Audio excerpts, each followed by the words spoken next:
Jesus? Amém. Aleluia. Bom, não sei se os irmãos se lembram, mas a gente está fazendo aí um estudo aí, né? O pastor Ed costuma falar uma série, né? De ministrações aí, né? Ele está ministrando aí alguns, né? Um tema um pouquinho diferente do que eu tenho ministrado, mas se os irmãos se lembram, eu tenho falado aí sobre o livro de Apocalipse, amém? Então, se você trouxe aí a sua Bíblia, abra lá no livro de Apocalipse, capítulo 2, a partir do versículo de número 8. A Julie consegue me ajudar, Julie, aí na Bíblia? Facilita aí para os irmãos na leitura aí. Apocalipse, capítulo de número 2, versículo de número 8. Quero ler um texto aqui da palavra de Deus. O livro temido aí de Apocalipse, o livro da revelação, está ali para nos ajudar. Apocalipse capítulo 2, versículo 8, a gente vai ler 8, 9 e 10. Amém? Vamos lá? Diz lá: e o anjo da igreja em Esmirna escreve: isto diz o primeiro e o último que foi morto e reviveu. Próximo versículo: conheço as tuas obras e tribulações e pobreza, mas tu és rico, e a blasfêmia dos que se dizem judeus e não o são, mas são a sinagoga de Satanás. Próximo versículo: nada temas das coisas que hás de padecer. Eis que o diabo lançará algum de vós na prisão, para que sejais tentados, e tereis uma tribulação de 10 dias. Sê fiel até a morte, e dar-te-ei a coroa da vida. Amém? Feche seus olhos. Deus, obrigado, Pai, mais uma vez nesta manhã, por poder, Senhor, compartilhar da sua palavra, por poder, Senhor, aprender um pouco mais de Ti. Deus, abençoa cada um que veio aqui, Senhor, que o Senhor possa realmente tocar, Senhor, através do Seu Espírito Santo em cada vida, em cada coração. Pai, nós viemos aqui com um propósito, Senhor, de buscar pela Sua presença, de sentir até mesmo a Sua presença, de falar contigo, de ouvir a Sua voz, Pai. Por isso, Deus, que nesta manhã, Pai, nós venhamos a sair daqui, Senhor, cheios e repletos, Senhor, do Seu poder, Pai. Que a presença do Senhor possa se fazer presente neste local, Pai. Visita a nossa casa, visita os nossos amigos, familiares, Senhor. Seja conosco, Senhor, neste dia, em nome de Jesus. Amém. Amém.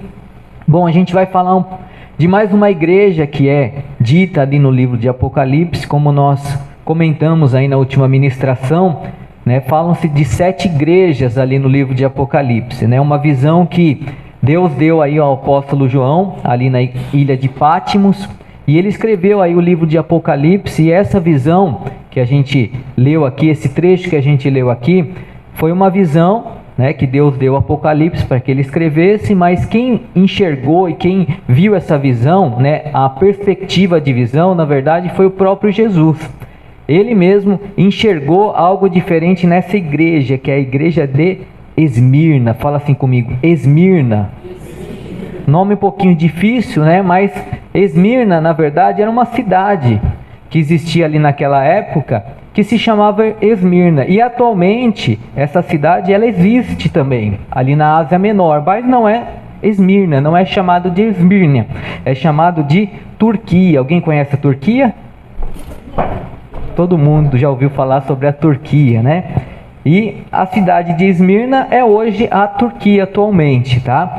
E aqui em Apocalipse a gente consegue aprender aí algumas qualidades dessa igreja e o que podemos aplicar na nossa vida, né? O que essa igreja ela tinha de bom ali naquela época, o que Jesus enxergou de bom ali naquela época, naquela igreja, e o que pode trazer como aplicação para a nossa vida atualmente. A gente vai aprender aqui algumas coisas, né? O que Deus, né? Como Deus conhecia ali aquela igreja, de que forma Deus enxergava ali aquela igreja, tá?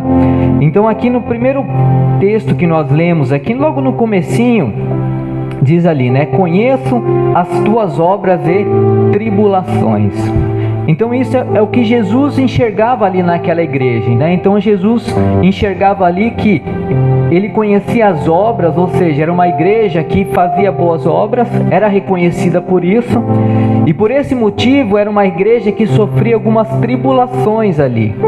Ela passava por algumas dificuldades porque ela fazia a obra de Deus, porque ela tinha comportamentos que agradavam a Deus. E se a gente trazer isso para a nossa vida, é o que muitas vezes acontece. Quando a gente começa a ter atitudes e comportamentos que agradam a Deus, em alguns casos a gente acaba sofrendo algumas tribulações, algumas dificuldades começam a acontecer na nossa vida. Até mesmo algumas provocações começam a acontecer na nossa vida. Quando a gente começa a seguir a palavra de Deus, seguir a Jesus, né? Às vezes vem pessoas aí fora querendo nos desviar da nossa fé, querendo tirar a nossa atenção, desviar a nossa atenção para que a gente não venha mais seguir a Jesus, né? Com perseverança, com insistência, com fé mesmo no nosso coração. E era o que acontecia ali na igreja de Esmirna. Mas eles tiveram uma atitude muito boa ali, né? Por isso que até coloquei aqui que era uma igreja perseverante, uma igreja de fé em meio até mesmo à perseguição. E a perseguição que aquele povo enfrentava era diferente do que nós enfrentamos hoje. Porque naquela época o Império Romano ali era o que mais tomava conta ali daquela cidade, daquela situação ali. E eles tinham que adorar ali os deuses romanos. Eles tinham que queimar incensos, né, demonstrando a sua adoração aos deuses romanos ali naquela época. E quem não fazia aquilo era realmente excluído, era até muitas vezes massacrado, aprisionados, eram mortos. Então eles tinham que ter uma fé ali muito perseverante, uma fé muito determinada no coração para sofrer coisas que muitas vezes nós não sofremos. Nós vivemos aqui num país totalmente livre, a gente pode falar de Jesus, a gente pode, fazer muitas coisas aí, né? A gente tem uma grande liberdade de adorar a Deus onde quer que a gente esteja, até no meio da rua. Se você quiser parar e começar a orar e clamar o nome do Senhor, você tem total liberdade para isso. Mas naquela época era diferente. Eles tinham que até mesmo ficar num local escondido, separado, né? E ali adorar a Deus, glorificar a Deus. E mesmo fazendo isso, se alguém soubesse que eles faziam isso, eles eram mortos, eles eram aprisionados, eles eram ali, né? Sofriam grandes retaliações aí na vida deles. Mas eles eram perseverantes. E é isso que a gente tem que tomar como uma prática na nossa vida, a perseverança. Nunca, deixe com que nada venha desviar a sua fé no Senhor, amém? Não deixe que nada venha te tirar do seu objetivo, que é realmente buscar a Deus, aprender mais de Deus, se fortalecer mais em Deus. Eu até anotei aqui, a perseguição aos cristãos, de Esmirna foi muito intensa, com relatos de prisões, torturas, mortes. Era algo muito forte ali, a perseguição contra eles. Porém, eles suportaram essas dificuldades com resiliência e não abandonaram a sua fé. Eu peguei um outro texto aqui no Evangelho de Mateus, capítulo 5. Mateus 5, o versículo 11 e 12. Diz assim, olha, está ali, Bem-aventurado sois vós quando vos injuriarem e perseguirem, e mentindo disserem todo mal contra vós por minha causa. Exultai e alegrai-vos, porque é grande o vosso galardão nos céus. Porque assim perseguiram os profetas que foram antes de vós. Então olha só, bem-aventurado, bem-aventurado é o mesmo que feliz, até diz aqui, exultai e alegrai, se alegre, exalte, glorifique o Senhor, porque quando a gente começa a viver a palavra de Deus, imagine só, quando a gente não é cristão, a gente vive no mundo aí fora, a gente acaba tendo a nossa vida, como a Bíblia traz uma demonstração, quando a gente não se converte, a gente está no reino das trevas. E a partir do momento que a gente entrega a nossa vida para Jesus, a gente se converte, a gente é transportado do reino das trevas para o reino da luz. Então, quando a gente está no reino da luz, a gente está na presença de Deus. E quando a gente está na presença de Deus, o inimigo das nossas almas se sente incomodado por isso. A gente sabe que Satanás, ele é um perdedor, mas ele nunca quer perder. E a todo momento ele vai querer trazer tirar a nossa vida da luz, da presença de Deus e voltar novamente para o mundo, para as atitudes erradas, comportamentos errados. Então, de uma certa forma, a gente começa a incomodar o inimigo das nossas almas. Por isso que vem às vezes alguns momentos difíceis mesmo na nossa vida, de dificuldade, de perseguição, de tribulação. Mas aqui nós lemos que mesmo diante de tudo isso, nós temos que nos alegrar, irmãos. Nós temos que glorificar a Deus. Nunca deixe de glorificar ao Senhor, amém? Dê glórias a Deus mesmo, se alegra, né? Não fique preso a situações contrárias, a palavras contrárias, a pessoas às vezes que querem desviar a sua fé. Não fique preso nisso, mas se apegue verdadeiramente em Deus e na palavra dele, amém? E na presença dele, né? Como cristão podemos enfrentar perseguições por nossa fé. Assim como a igreja de Esmirna, né, devemos lembrar que a nossa recompensa nos céus é muito grande e devemos permanecer fiéis mesmo nas situações mais difíceis. Nós temos um propósito no nosso coração, nós temos um objetivo, nós temos uma promessa de Deus estabelecida para nós. E é nisso que a gente tem que estar firmado, os nossos olhos têm que estar firmados nisso, nessa promessa de Deus para nós. Olha o que o apóstolo Paulo disse ali a 2 Timóteo, né? Disse ali a Timóteo, né? Segunda carta de Timóteo, capítulo 4, versículos 7 e 8. Olha o que diz, 2 Timóteo 4, 7 e 8, ó. Muito conhecido esse texto, né? Combati o bom combate, acabei a carreira, guardei a fé. Próximo. Desde agora a coroa da justiça me está guardada, a qual o Senhor, justo juiz, me dará naquele dia. E não somente a mim, mas também a todos os que amarem a sua vinda. Amém? Isso são palavras do apóstolo Paulo. A gente sabe o quanto que ele passou de problema e dificuldade, o quanto ele sofreu por poder pregar a verdade, né? Ele declarou ali, ele foi missionário, passou por diversos locais, né? Estabeleceu igrejas, né? Ensinou líderes ali de igreja, e ele sofreu muito por isso. Mas nós lemos ali que ele guardou a sua fé. Ele não se desviou daquilo que ele tinha como propósito no coração dele. A gente sabe que ele era Saulo, né? Se converteu ali a Paulo, mas quando ele enxergou a verdade, como eu e você já conhecemos a verdade. Amém? Você conhece a verdade, sim ou não? Todos nós já conhecemos algo da palavra de Deus, já conhecemos a verdade. Ele também, a partir do momento que ele conheceu a palavra de Deus e a verdade, ele guardou aquilo no coração dele de uma forma tão profunda que nada o fez desviar da palavra de Deus e da presença de Deus. Nada fez isso, nada pôde fazer isso contra a vida dele. Ele se manteve fiel até o final. Então esse versículo destaca a ideia de perseverar na fé até o fim, né?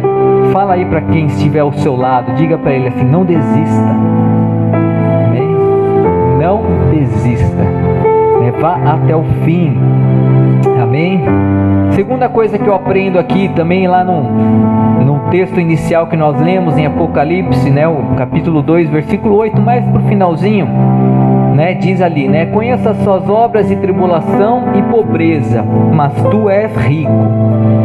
Quando a gente lê esse texto aqui, essa parte, a gente fala, como pode, né? Jesus está declarando aqui, né? Que conheça as suas obras, tribulação e pobreza. Aí entre parênteses está escrito, né? Mas tu és rico.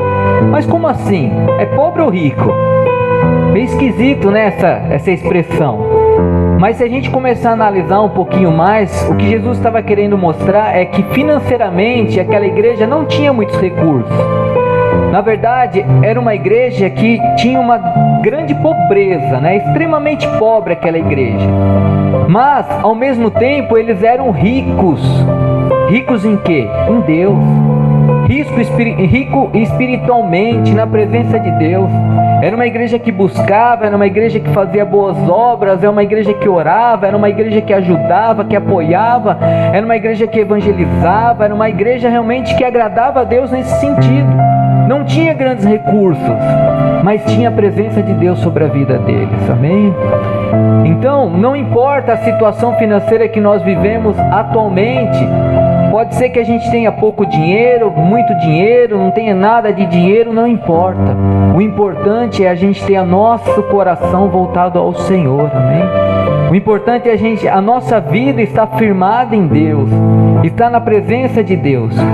A igreja de Esmirna dependia inteiramente de Deus até para suas necessidades mais comuns ali, já que muitos dos seus membros enfrentavam ali uma pobreza realmente extrema, algo muito forte ali.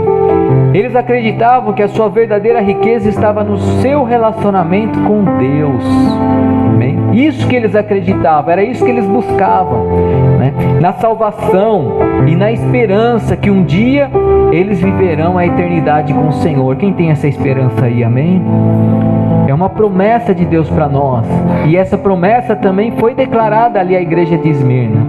Então a segunda coisa que eu aprendo aqui, que era uma igreja rica espiritualmente em meio a uma pobreza até material, mas espiritualmente. Então dá para nós enxergarmos que é importante, né? Não só a gente querer buscar bens materiais, isso é legal, isso traz um certo conforto para nós, mas acima disso a gente tem que buscar a nossa vida espiritual, a gente tem que buscar o nosso relacionamento com Deus, a nossa presença com Deus, porque a própria Bíblia mesmo declara, né, que quando nós buscamos a Deus em primeiro lugar, o restante Ele acrescenta sobre a nossa vida, amém? O restante Ele traz para nós, quando a gente tem em primeiro lugar nosso objetivo buscar ao Senhor.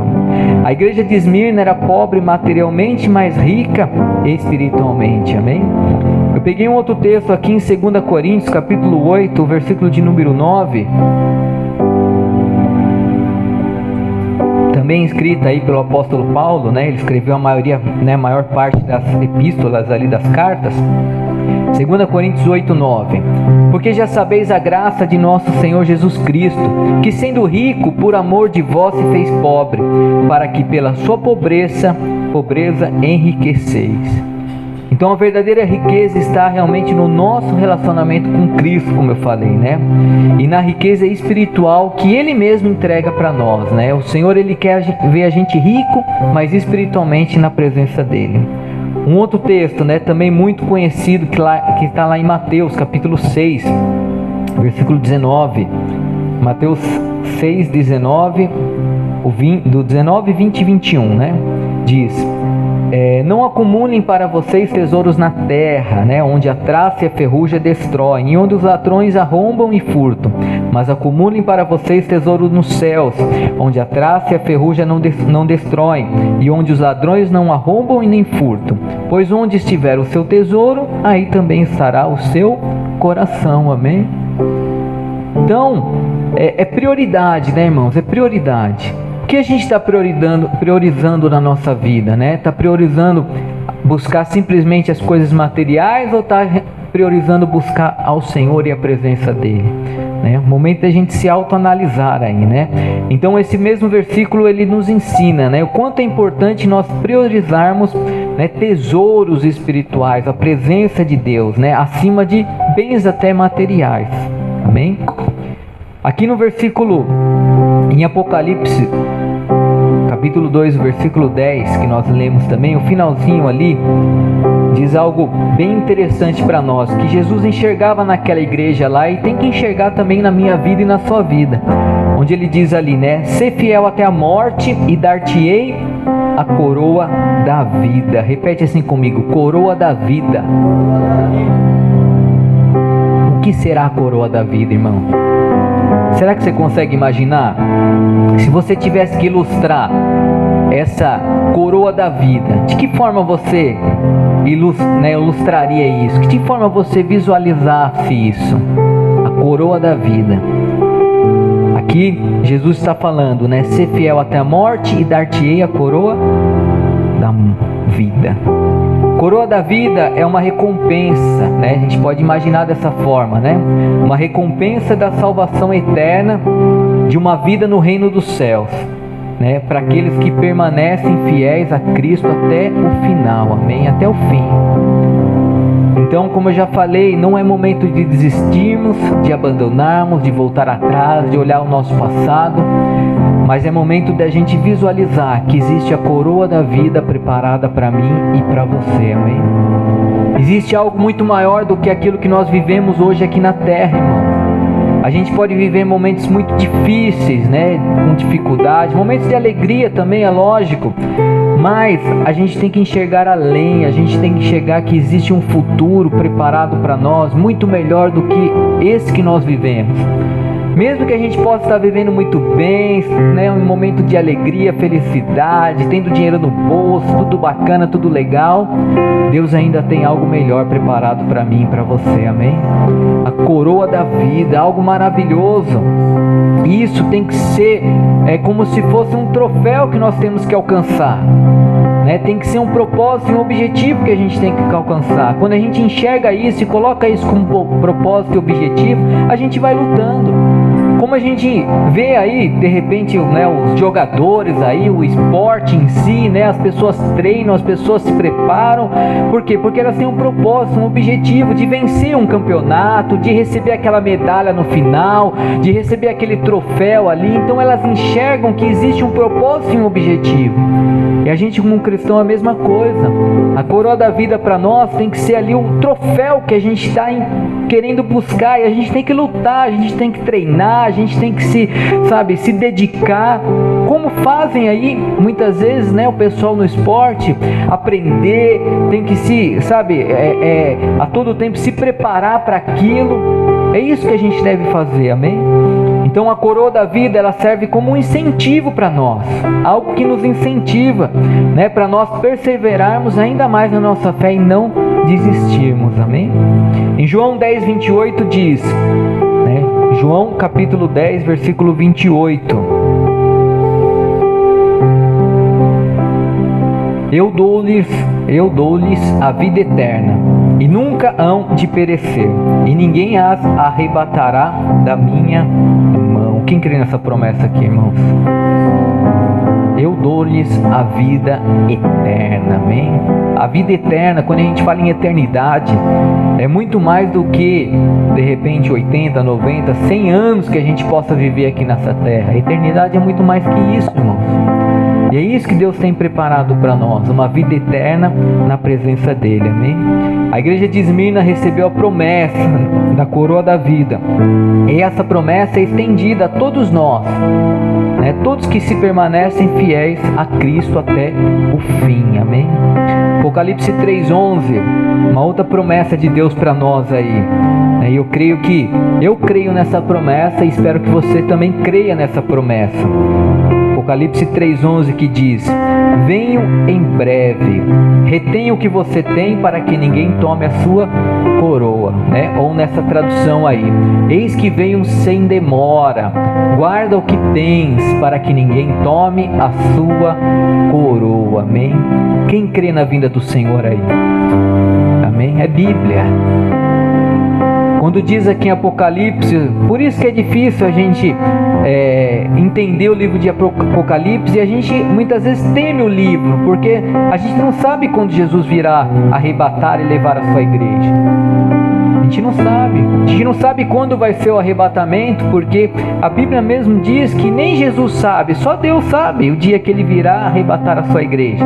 Porém, a gente pode ser arrebatado antes, Porque se nós morrermos fisicamente, automaticamente a gente, se tiver fiel com o Senhor, a gente vai para a glória, vai viver a vida eterna com Ele.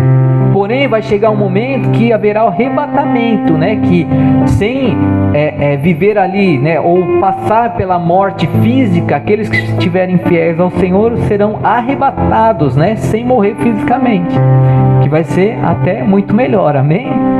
A gente vai segurando no pé do anjo aí e vai subindo, amém?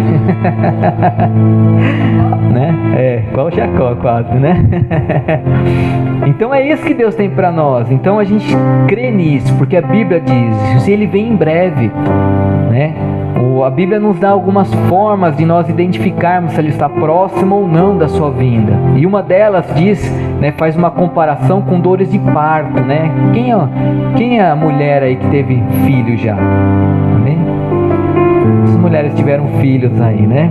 E eu creio que alguma delas provavelmente pode ter sentido alguma dor de parto, né? Quem teve parto normal, né? Às vezes é um pouquinho mais complicado, né? O negócio vai ficando cada vez mais forte, né? Lógico, eu sou homem e não senti isso, né? Mas a gente sabe, né? Os médicos falam, né? Então, a Bíblia ela faz uma referência disso, né? Que quando Jesus estiver próximo da sua vinda, será como dores de parto, ou seja, a cada momento vai ficando mais difícil, as coisas vão ficando, né, com mais dores ali, né, vindo de repente mais catástrofes, como a gente vê acontecendo aí no mundo aí fora, vindo, né, cada vez o amor vai cada vez mais se esfriando, né, o que está acontecendo aí, a gente enxerga isso. Por isso que a gente sempre fala, está próxima a vinda do Senhor, está muito próximo. A gente não sabe quando ele virá, será como, né, algo muito rápido, né? Alguns dizem como um piscar de olhos ali, né? Algo assim que a gente não vai ter como prever isso antes ou se preparar muitas vezes momentos antes. A gente tem que estar preparado a todo tempo e a todo momento, amém? Então não desvie a sua fé, tenha a sua fé sempre firmada no Senhor, amém? Para concluirmos aqui, né? A igreja de Esmirna nos ensina a importância da perseverança, fidelidade, valorização das riquezas espirituais em meio às adversidades.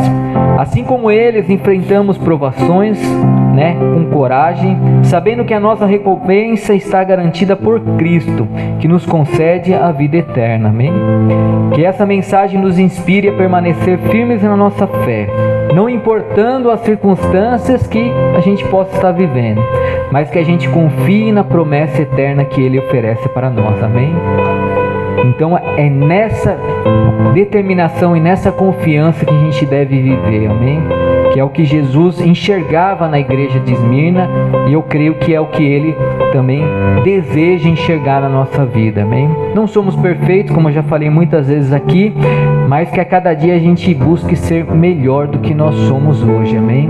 Que a cada dia a gente se prepare para ser melhor, sermos diferentes, fazer a diferença no mundo aí fora, amém? Ser um exemplo de Cristo, ser o, né, como a Bíblia diz, né, o sal da terra, a luz do mundo, que a gente possa viver tudo isso na nossa vida em nome de Jesus, amém?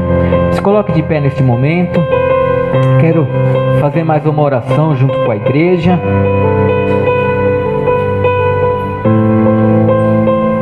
Nessa oração, que você apresentasse a sua vida aí ao Senhor, amém? Você pedisse para que Deus venha te ajudar, te fortalecer. Eu não sei como está a sua fé. De repente a sua fé está um pouco abalada. De repente você desacreditou de algumas coisas que Deus possa realizar na sua vida. Eu não sei, né? Mas Deus conhece, né? E você mesmo conhece a sua vida. Então que nessa oração onde você está aí mesmo, que você começasse a falar com o Senhor, apresentar a sua vida, o seu coração. Se você precisa de uma ajuda de Deus, de repente em alguma situação que você possa estar passando, peça ao Senhor neste momento, amém? Eu creio que Deus tem todo o poder de te abençoar aqui, ou te abençoar na sua casa, onde quer que você esteja, amém? Deus, em nome de Jesus, mais uma vez, Pai, nós nos colocamos em oração nesta manhã, Pai. Queremos diante da sua presença, Pai, apresentar a Ti, Senhor, a nossa vida, o nosso coração, a nossa mente, Pai. Senhor, nós somos realmente dependentes de Ti, Senhor. Nós precisamos de Ti, nós temos um propósito no nosso coração, Pai. Nós queremos a cada dia mais, Senhor, buscar pela Sua presença, Pai. Deus, não deixe, Senhor, com que o inimigo venha lançar nada contra a nossa mente, o nosso coração, para que possa desviar a nossa fé em Ti, Senhor. Oh, Pai, nós Te pedimos, nos ajuda, Pai, a vencer, Senhor, ó Pai, toda e qualquer tentação do inimigo contra as nossas vidas, Pai. Nos ajuda, Senhor, a vencermos o pecado, a vencermos, Senhor, ó Pai, as dificuldades, a vencermos, Senhor, toda e qualquer tribulação, Senhor, contra a nossa vida, Pai. Deus, nós nos colocamos diante de Ti e Te pedimos, Senhor, perdoa, Pai, perdoa, Senhor, todos os nossos pecados, Pai, tudo que nós pensamos ou falamos, Pai, que não Te agradou, Senhor, nós Te pedimos perdão neste momento, Pai, e queremos, Senhor, diante da Sua presença, Pai, entregar a Ti a nossa vida, entregar a Ti, Senhor, o nosso coração, a nossa mente, Pai, e declarar, Senhor, que nós dependemos de Ti, Senhor, que o Senhor é o nosso Deus, que o Senhor é o nosso Salvador, Pai, e que nós temos um objetivo e um propósito no nosso coração, Pai. Nós queremos realmente, Senhor, Pai, tomar posse, Senhor, ou poder viver, Senhor, Pai, esta condição de receber, Senhor, a coroa da vida, Senhor, a vida eterna, Senhor. Nós temos como objetivo, Senhor, Pai, e propósito no nosso coração, Senhor, de querer realmente, Senhor, Pai, viver, Senhor, Pai, de querer receber, de querer, Senhor, Pai, ganhar, Pai, esse troféu, Senhor, que nós visualizamos pela fé, Senhor, a coroa da vida, Pai. Senhor, em nome de Jesus, nos ajuda, Pai. Ajuda cada um que veio aqui, Senhor, cada um que até mesmo não pôde estar aqui, Senhor, nesta manhã, Pai. Que o Senhor possa visitar, alcançar, tocar, Senhor, Pai. Oh Deus, em nome do Senhor Jesus Cristo, nós te pedimos, Pai, e assim nós cremos, Senhor, em nome de Jesus, em nome de Jesus, amém? Você pode aplaudir o Senhor nesta manhã? Amém. Glórias a Deus, amém?